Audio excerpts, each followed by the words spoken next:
Aloha, toy collectors and nerds. Welcome to the toy podcast for Schmucks. So, today I'm doing a little video on my Walking Dead meets Michael Bay's Transformers display. I've always loved the Michael Bay Transformers, and I've also, at the time the third Transformers movie was coming out, Walking Dead was exploding. And we got these amazing building sets that had the miniature figures, and you could sort of Lego-like build the prison tower or the governor's room. You could do all these wonderful things. But me, being who I am, I love scale and I love combining figures and toys. And so I decided, let's combine these two. I'm really happy with my custom Optimus. I put a lot of work into him. I've saved him over the years. It's such a beautiful representation. But I hope, is he going to match up with my masterpiece Bonecrusher? And you know what? I put them side by side, and they look pretty good. They look pretty close to the movie. Maybe not exactly one for one, but close enough for me.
Most importantly, I've been collecting more and more of the prison building sets from the MacFarlane Walking Dead line, which came out years ago. This came out with the original first 3 to 4 seasons of Walking Dead.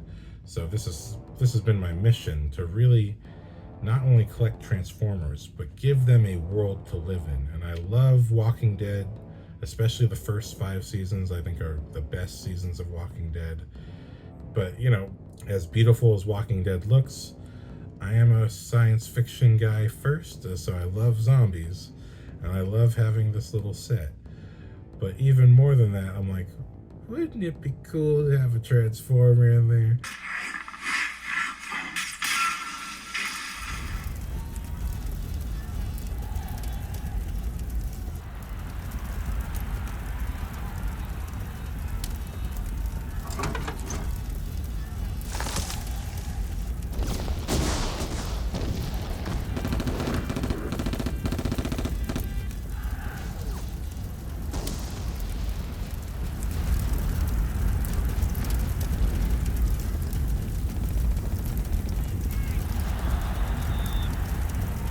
So I did include these guys in my little setup. So this is one of my little precious things that I've put together in the last couple years, is having not a complete Walking Dead building set, but just having enough of it to have a feel of the space of the prison, where I found on eBay someone had already assembled and sold. Again, I'm waiting for a good price because I'm not made of money here. So I found a really good price on the catwalk.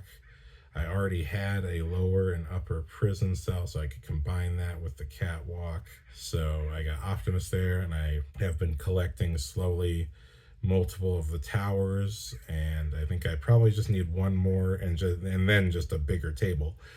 And then I'll have the beginnings of a very cool set. Eventually, I really want to fill this out and make the little farm with the little pigs and all that stuff that they have. But for now, this'll do. I also got the Scorponok Screen Battles set that comes from the 2007 movie line. so I could have some soldiers in there. I got Human Alliance barricade, which came with a little frenzy. So I really tried to fill this place out, and I put Bonecrusher in there, and Bonecrusher, like Optimus, really makes this place sing. I'm very happy with this little thing I got going on here. This is one of my favorite little diorama setups. This is technically my first diorama, I guess, but making it out of existing toys. That way I'm not struggling to paint something properly as I did with Optimus. But this way I can really have an environment and have Bonecrusher versus Optimus. It was a lot of fun to pit these two characters against each other in an environment that matches their scale. So I really tried to make it look, I tried to show the stages because I was so happy with Bonecrusher in vehicle mode. I was like, dude, I could almost just live with this as it is and never transform him. But to that end, I'm like, let me get some shots of Bonecrusher busting into this little setup. And on top of that, that way I can kind of tell a story coming out of here. Like, Bonecrusher's busted in, so he busts through the gate, but he's letting the zombies in. He's working with the governor. I guess something's going on in my little diorama story where the Decepticons are working with the governor and the Autobots are working with the survivors, which I think if I could do a Walking Dead Transformers crossover, that's exactly what I would do. Someday I will get the Masterpiece Megatron and the Masterpiece Starscream, and I intend to do a very huge diorama display. What I want is that they're just trying to get the cube, but they happen to show up during the Walking Dead time. That's kind of what I'm going for with this little display. But because I don't have those figures or the space, this is just a little beginning. This should be showing up in my toy podcast for Schmucks, and maybe I'll do a little clip just for that. But this is why I got Bonecrusher, because I just really wanted to see him in environments, really make it look like he's causing a bunch of destruction. And unfortunately, I couldn't get, what's his name? Is it Brawl? I couldn't get the tank figure, the tank Masterpiece, which came out last year. I couldn't get that. I've just been unemployed, unfortunately. But of course, the goal is to have the tank busting over the gates, helping lead the zombies in.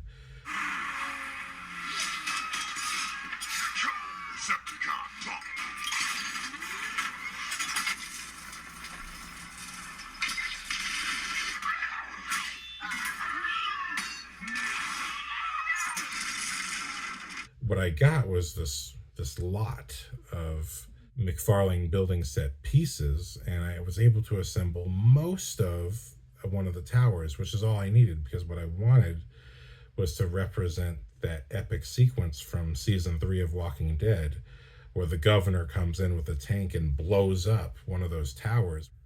Just having Bonecrusher here mixed up, it's just so worth the visual and the image, and I hope you like these pictures. Kind of my first attempt at toy photography.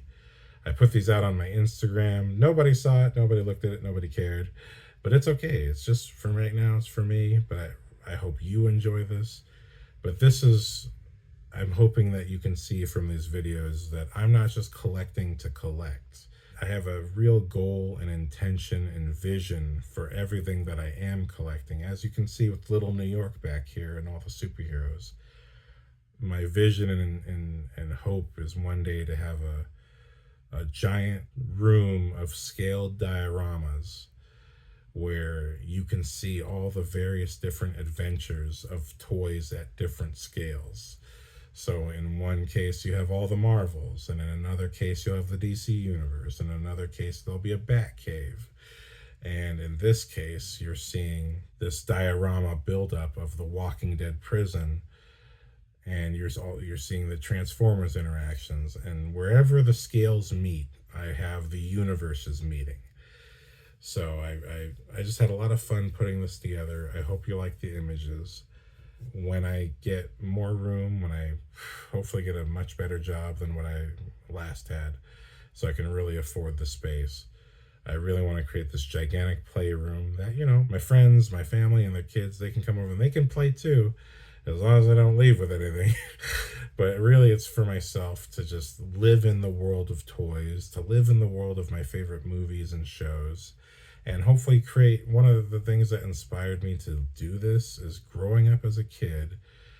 In the middle of the commercials for all my favorite cartoons and shows was always these wonderful ads for the toys where you would see a kid playing with a Power Ranger on a bike, and then they launch the little shooter at the bad guy, and the bad guy falls through a fake wall of a bunch of cubes. And sometimes it actually looked like a real wall, and sometimes they had beautiful backdrops of buildings and stuff like that. And my hope is to actually make my own little ads, my own little videos, either for YouTube or just for myself, because this to me is the dream. Is that to me the toy is not just a beautiful thing to put on a shelf. It's still a toy, and even though I will pose it and leave it alone for a long time, the fun is figuring out how to get it to kind of give me the flavor of being inside of the movie. My inspiration for doing this is Dinner for Schmucks, where Steve Carell's character does taxidermy on all these dead rats and dead animals, but he does it in order to make these very beautiful, three-dimensional, painterly images of all these rats. We have rat families, we have rat relationships, we have rats running for president, but he creates these wonderful little displays that tell a story. And you can see he's in the movie, he's always changing them and updating them based on whatever's going on in his life. So that was a huge inspiration for me to do what I've always imagined in my head, which is something similar but with toys from my childhood and toys from my adulthood, whatever it is that inspires me. So this is what I've decided to do, combining Hasbro's Leader Class Optimus Prime, masterpiece Bonecrusher, and having an exciting looking action sequence utilizing the beautiful building sets from MacFarlane. And I really love how it all came together, and I can't wait to do more. And again, hopefully I get some, hopefully either YouTube helps me make money, or I get some kind of job where I can afford to expand this and really show my vision of what can be done with toys. Because I think we're coming into an age now where AI is going to take over everything. I don't know what we're going to do for money and food in the next 10 years, but until the robots officially take over, as Nick Fury says from Avengers, until the world ends, we will continue to act as if it continues to spin, as if it intends to keep spinning. So until that happens, I'm going to try to make the most out of my life and make the most. I think I've lived a long time being depressed and not going for the things I want. And even though it's just such a small thing, just playing with my toys and having a good time has been great. And my hope is to, hopefully have a bigger space where I can really show you guys what I see, how I see toys being in the future. And I already sent a message to Todd MacFarlane. I don't think he ever saw it. He probably heard it from other people before, but I think the future of toys is dioramas, because every little kid doesn't just want the toy. They want to live in the world of the show that they bought the toy from.